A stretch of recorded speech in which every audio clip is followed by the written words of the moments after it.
भाइयों, नमस्कार। आपका इस सभा में बहुत बहुत स्वागत। सत श्री अकाल। हर्षवर्धन सबकाल जी, तजिंदर सिंह भुट्टो जी, बिट्टू जी, कुशलदीप ढिल्लों जी, अजय पाल सिंह सांधू जी, दर्शन सिंह जी, पवन गोयल जी, उपेंद्र शर्मा जी और करण कौर बरार जी, आप सबका भी इस सभा में बहुत बहुत स्वागत। कांग्रेस पार्टी के जितने भी यहाँ नेतागण उपस्थित हैं, आपको कार्यकर्तागण और ख़ास तौर से जो आप सब मेरी बातों को सुनने आए हैं, आप सबको एक बार फिर बहुत बहुत स्वागत। आज आपकी पावन धरती पर आकर बहुत ही खुशी हो रही है। आप तो जानते ही होंगे कि मेरी शादी एक पंजाबी परिवार में हुई है। मेरे बच्चों में पंजाबी खून है। कड़ी चावल राजमा पराठे खिला खिला के बड़ा किया है। लड़ते हैं तो बड़ी खुददारी से लड़ते हैं मेरे से। तो मुझे जो पंजाबियत है उसकी समझ है। आपकी जो खुददारी है, आपकी मेहनत, सच, सेवा की जो भावना है, ये मैं अंदर से जानती हूँ। अपने परिवार की मेहनत, उसकी खुददारी से जानती हूँ। जिस तरह से मेरे बच्चों की परवरिश हुई है, जो जो मैंने सीखा उस परिवार में जाके, मैं उससे जानती हूँ। आपकी पंजाबियत को समझती हूँ, इसीलिए आज मैं उसके बारे में और आपके भविष्य के बारे में कुछ बातें आपसे करने आई हूँ।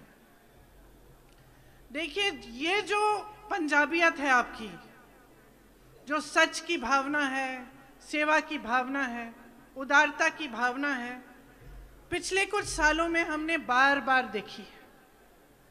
किसानों के आंदोलन में देखी किस तरह से आप अडिग बन गए। आप में से कितने लोग शहीद हुए, लेकिन आप पीछे नहीं हटे।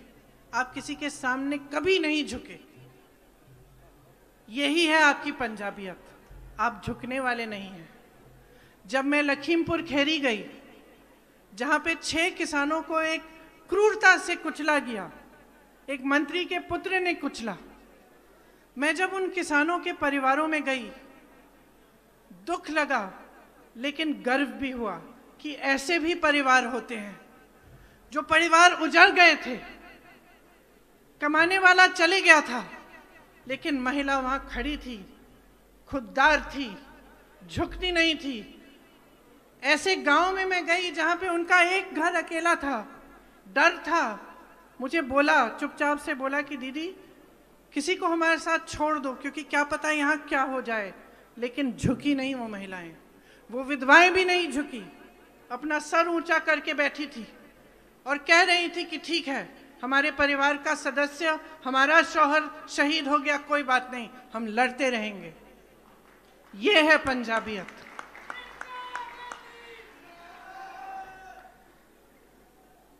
यहां पर आज चुनाव चल रहे हैं। चुनाव चल रहे हैं, बहुत तमाम पार्टियां आपके सामने आ रही हैं। कुछ को तो आप अच्छी तरह से पहचान रहे हैं। भाजपा की मैं बात कर रही हूं। आपने खुद देखा कि आपने कितना आंदोलन किया, आपने कितनी आवाज उठाई, लेकिन किसी ने सुनवाई नहीं की। तो उनकी तो बात ही नहीं करते, उन्हें आप अच्छी तरह से पहचानते हैं। लेकिन यहाँ एक और राजनीतिक दल है जो दिल्ली से आया है। अब उनको आप सही तरह से पहचान रहे हैं कि नहीं, इसके बारे में आपसे मैं पूछना चाहती हूँ। देखिए, आपके सामने दिल्ली का मॉडल दिखाया जाता है बड़े बड़े विज्ञापनों पे, और आपके पास लोग आकर प्रचार करते हैं कि दिल्ली का मॉडल देखिए, दिल्ली की सरकार देखिए। मत भूलिए मेरे भाइयों और बहनों, एक बार पहले एक ऐसे मॉडल का प्रचार हुआ था 2014 में, जब भाजपा की केंद्र में सरकार बनी थी, तो गुजरात मॉडल के आधार पे बनी थी। उसी तरह से जिस तरह आपके सामने आज प्रचार हो रहा है, बड़े बड़े विज्ञापन थे, इतना विकास हुआ है गुजरात में, बिजनेस आसान हो गया है, गरीब नहीं है, सब अमीर हो रहे हैं, सब खुशहाल हैं, किसान खुशहाल है, रोजगार ही रोजगार है। और क्या हुआ? वो मॉडल सिर्फ विज्ञापनों में था।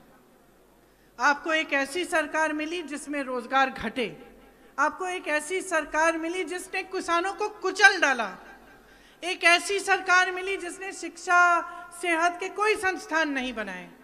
और दिल्ली की असलियत भी अलग नहीं है। जो आम आदमी पार्टी है वो उभरी कहाँ से है? वो उभरी ही आरएसएस से है। आम आदमी पार्टी के नेता खुद कहते हैं कि हम भाजपा से बड़े भाजपा हैं। दिल्ली में सेहत संस्थान, शिक्षा के संस्थान के नाम में कुछ नहीं है। आपको बताया जाता है कि बढ़िया बढ़िया स्कूल बने हैं।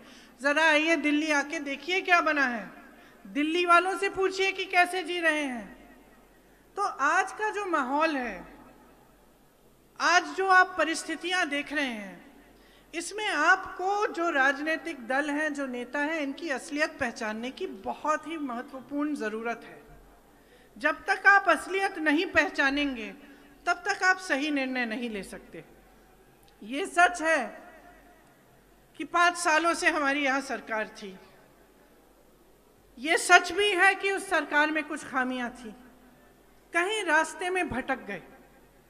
वो सरकार पंजाब से चलनी बंद हो गई, वो सरकार दिल्ली से चलने लगी, और दिल्ली में भी कांग्रेस पार्टी से नहीं लेकिन भाजपा और भाजपा की सरकार द्वारा चल रही थी।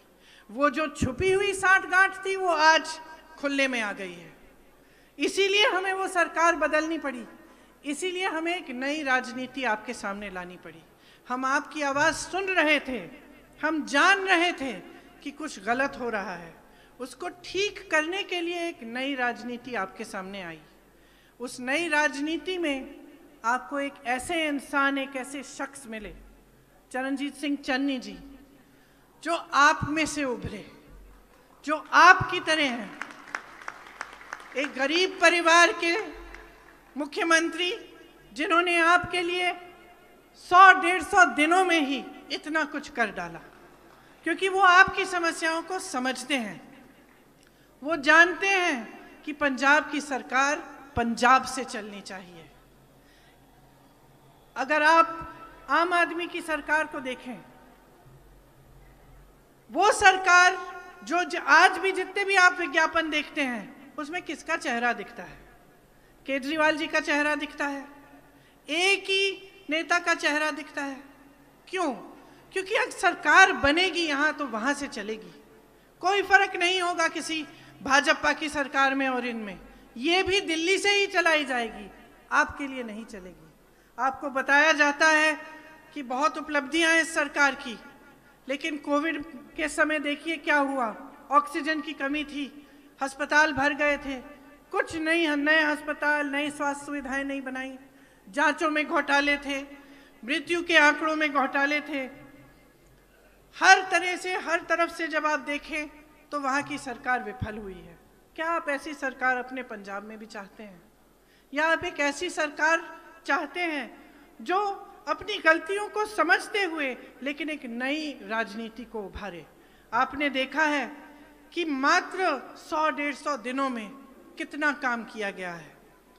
6,400 करोड़ किसान के कर्जे माफ हुए, 1,500 करोड़ के बिल माफ हुए, बिजली के बिल माफ हुए, किसानों को मुफ्त बिजली दी जा रही है, बिजली का रेट 3 रुपए यूनिट किया गया, औद्योगिक बिजली का रेट 5 रुपए यूनिट किया जा रहा है, पानी के दाम ग्रामीण इलाकों में घटाकर 50 रुपए प्रति माह के बन गए हैं। शहरों में जो वाटर सप्लाई है, सुएज है, उसमें 700 करोड़ के बिजली बिल माफ़ किए, गौशालाओं में बिजली बिल माफ़ किए, पेट्रोल डीजल के दाम घटाए गए, 3.5 लाख जो कंस्ट्रक्शन के श्रमिक हैं उन्हें 3,100 रुपये दिए गए प्रति माह। दलित और पिछड़े वर्ग के